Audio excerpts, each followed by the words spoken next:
Uzaktan görenler mesut sanıyor, bilmezler gözlerim her gün ağlıyor.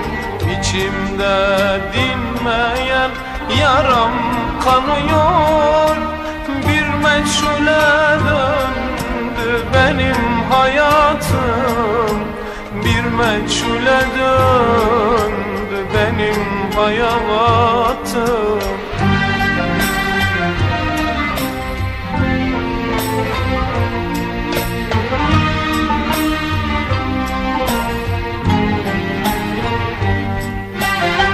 Geceyi yaşarım doğmaz güneşim, zamansız küllendi yanan ateşim.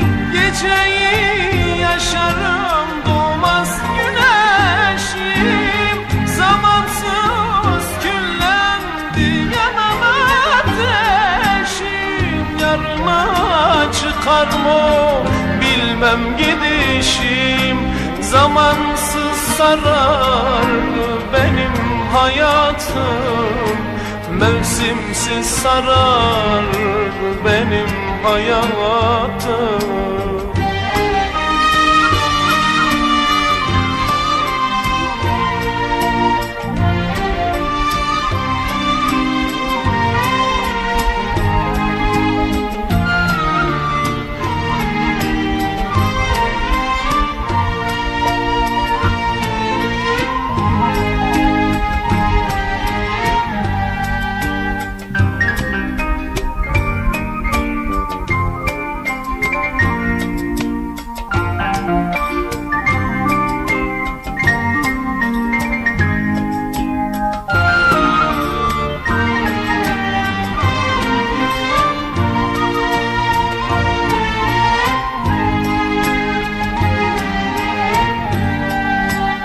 Işıklar altında sökmüş gibiyim, dostlarım içinde yalnız biriyim.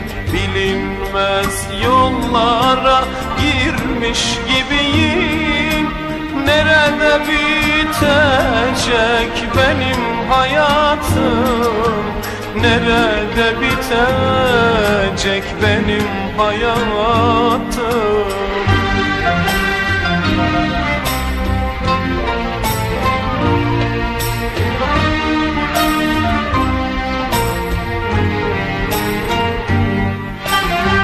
Yorgunum, dertliyim, yürek dayanmaz. Mutsuzum desem de kimse inanmaz. Yorgunum, dertliyim, yürek dayanmaz. Mutsuzum desem de kimse inanmaz. Maziyi ararım, böyle yaşanmaz. Çekilmez çiledir benim hayatım, çekilmez çiledir benim hayatım.